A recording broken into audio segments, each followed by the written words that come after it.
Preservation, the path of tenacity, patience, a solid defense. All these are things that we're going to need. Because guess what? We're playing with just preservation characters today. I figured I would enjoy a classic Star Rail challenge run. I mean, it seemed like fun.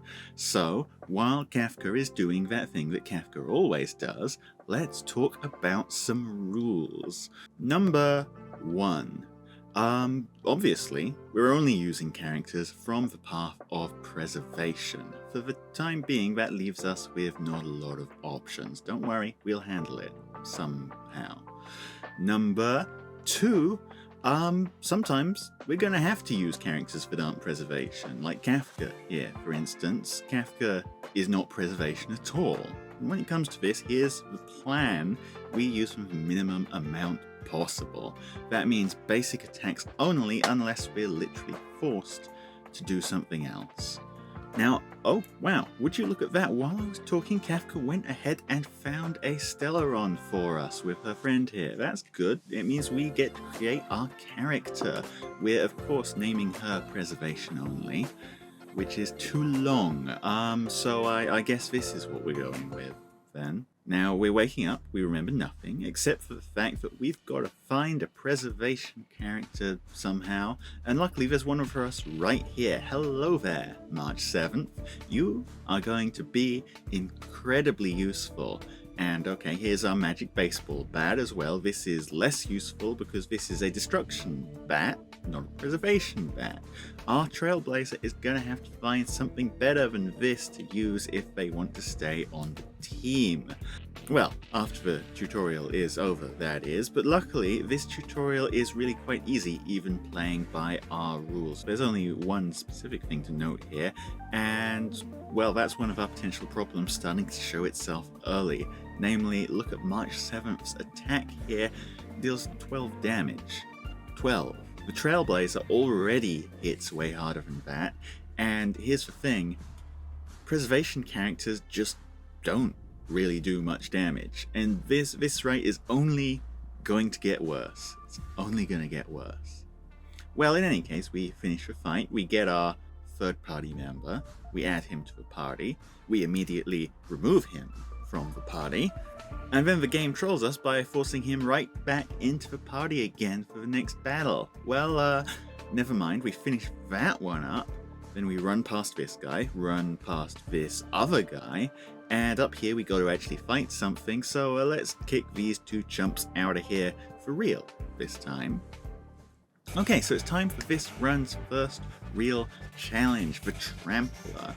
I'm pretty worried to start off with this battle because March 7th is taking a pretty big chunk of damage before we can even get our shield up, and now the big attack is coming in, which, funny fact, the tutorial prompt here is completely wrong for.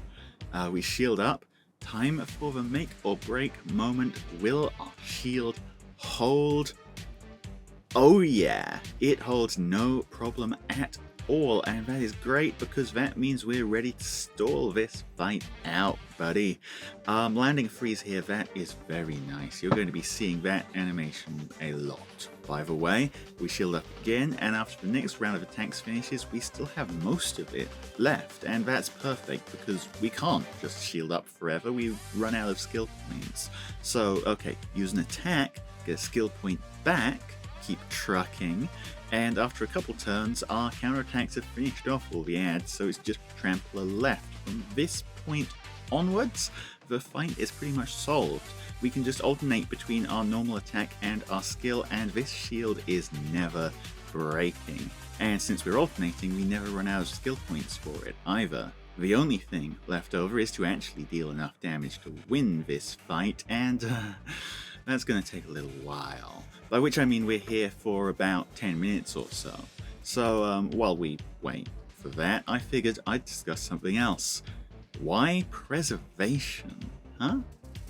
Well, if you want to do a single path challenge run, by my logic there are 3 big questions to answer when you're deciding which path it's gonna be. First off, can you even make a full team? The game is really balanced around having 4 characters after all, so any type of challenging fight, 4 is really the number to aim for. And speaking right now, Destruction, Erudition, Nihility, they can all do this, and the Hunt can do this as well, so long as you have a time machine to go back and catch that Sealer banner. Well, as it turns out, Preservation is pretty rough on this front. We have 3 characters, but one of those is locked behind most of the story, so realistically we're capped at 2 for now. Also, those 2, they're both ice characters, so if enemies don't have an ice weakness, we are simply not breaking them. Now the second question, how easy is it to actually get those characters? Like if you look at something like Nihility, for instance, their biggest issue is that you simply don't get a free Nihility character. It doesn't happen. Your options are either get lucky on your rolls or perish. Erudition, meanwhile, you get 3 whole Erudition characters completely free. You're pretty much set from the start. And Preservation, pretty solid for this as well. Right now, the only character we actually need to worry about rolling is Gepard, and everyone else is just going to be given to us, eventually. Finally, the all-important question, can the path actually win battles? And that's a tough one to answer until you've actually played it out a bit. Like, I imagine something like the Hunt can probably just obliterate most fights with burst damage, but for Preservation, we do not have that option. Our only real choice is to outlast the enemy. And winning or losing, that's going to hinge entirely on whether we can make that possible. And, well, whether it is possible or it isn't possible, either way, we're going to be there for an incredibly long time. Okay, it's pretty stupid, I know, but it's the kind of stupid that I like. And speaking of, are we almost done yet? No? Okay, let's just skip to the end of this. So, very fun battle, getting to March 7th solo it, but unfortunately our SOLOS isn't gonna last because here's Trial Himiko barging her way into the party. Some plot happens, we pick up a free Aster who will not be appearing in this run. There's a couple more fights and these are all easier than the Trampler, so there's nothing much to worry about. Well, except for the fact that these also take ages. But with those finished up, there's only one more thing to worry about. Say hello to my friend the Doomsday Beast. And listen, do you want the good news or the bad news? Well, since I can't actually hear what you're saying, let's just start with the good news. This thing is easy. It's very easy. It doesn't really hit all that hard in this tutorial, and if Himiko just attacks while March 7th shields every time, we quite simply do not take damage. There was only one time things got a little close for comfort, which was right after the phase transition, but the reason we're getting hit here, it's not because the shield broke or anything, it's because I'd left it up for so long while we were taking down the boss that it literally expired, it ran out of time. This beast can do nothing to us, and I'm gonna be honest, even if Himiko wasn't here, our shields are so strong, we'd be able to solo this with just March 7th. Now, bad news time. Compared to our damage output, this thing is tanky as hell. From start to finish, this fight takes 15 minutes. 15! And that's with Himiko providing most of our damage output, even though she can't use her skill or her ultimate. I mean, that's fine for now, but it does not bode well for the future. In any case, though, we can keep going. I make sure here to get the finishing blow on the beast with March 7th because she deserves it. Then the Stellaron does something funny, and now we're back on the station and we can finally get this Trial Himiko out of our party.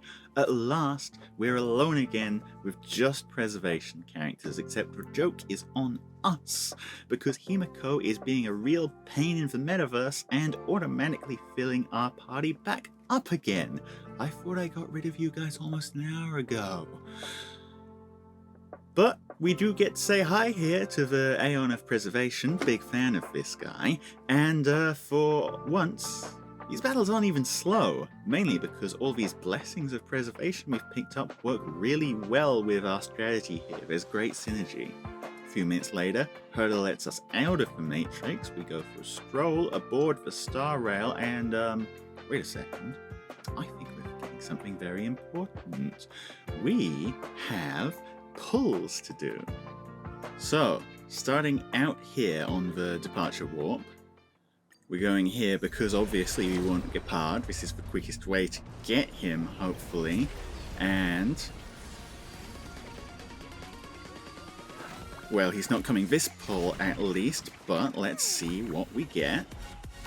Pointless. 3-star. We don't need to worry about these. We're going to get all of these very quickly, right? But can we get a... Okay, that's not really what we were looking for, except, actually, that is a Preservation Light Cone. This right here, Preservation Light Cone, we can use this. So, actually, I'd call that a pretty decent first pull. Let's go again. Nothing.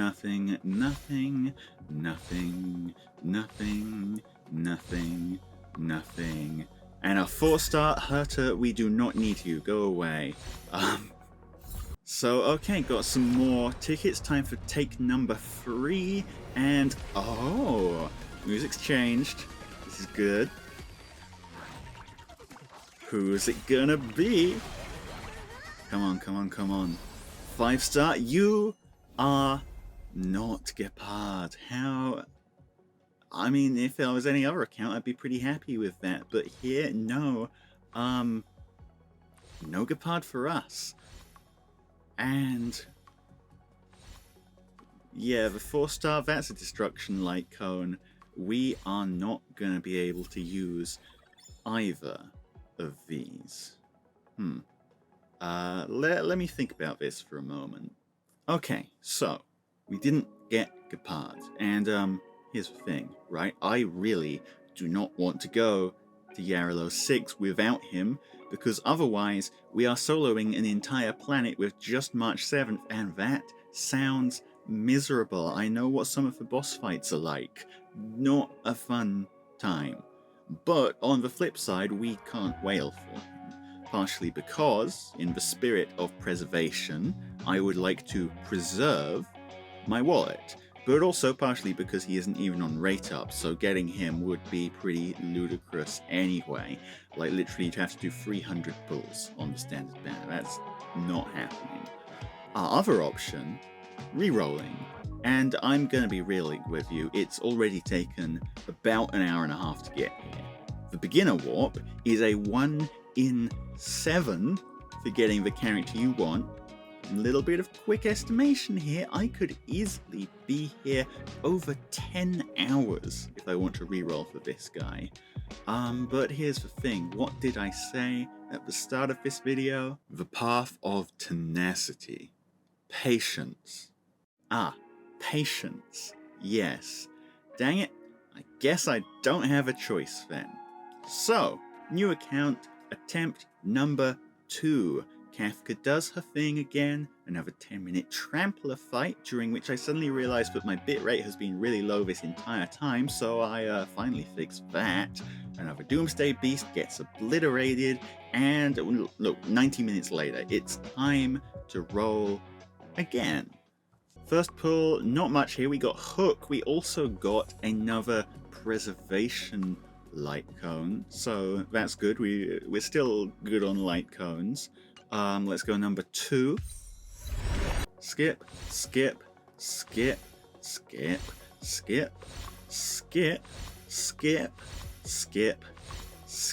Not skip, but that's destruction. We can't use it. Okay, number 3. 30 out of 50. Our 5-star showed up at 30 last time, but this time it's not happening. Let's see, again, skip. Another light cone we can't use. And anything else? We could get a second 4-star here. Another hook. That's two hooks. If this was destruction only, I would be popping off right now, but it is not. And let's just keep going. Next one, we get another copy of this preservation light cone, which, yeah, okay. Two of the same is maybe not perfect. I would have liked to have a bit of variety, but this is still a very usable light cone, so I'm not complaining. After a little more grinding, it's time for finally 50 out of 50, our guaranteed 5-star. This is going to tell us whether we've got to do this whole process over again, or if we can take a break here. Erudition. I mean, great character, can't use her. Now it's just a matter of, okay, 3 stars, 3 stars, 3 stars. Yeah, keep it rolling. Oh, it's him!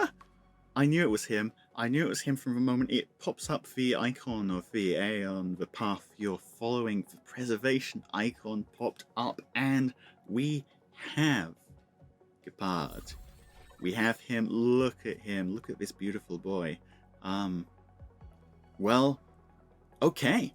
I must admit, I was not expecting Gepard to show up this fast, given how slowly everything else was going. Like, I was fully prepared to go for, like, several days, if necessary, re-rolling in order to get this guy, but I guess it really is just that easy. Just get lucky, fellas. Just get lucky. So you're getting right into my party, you beautiful bastard, and, well, I figure 3 hours of work, that's as good a place as any to call it for this episode. We've got our team ready, and next time, I figure it's time to take on Jarilo 6.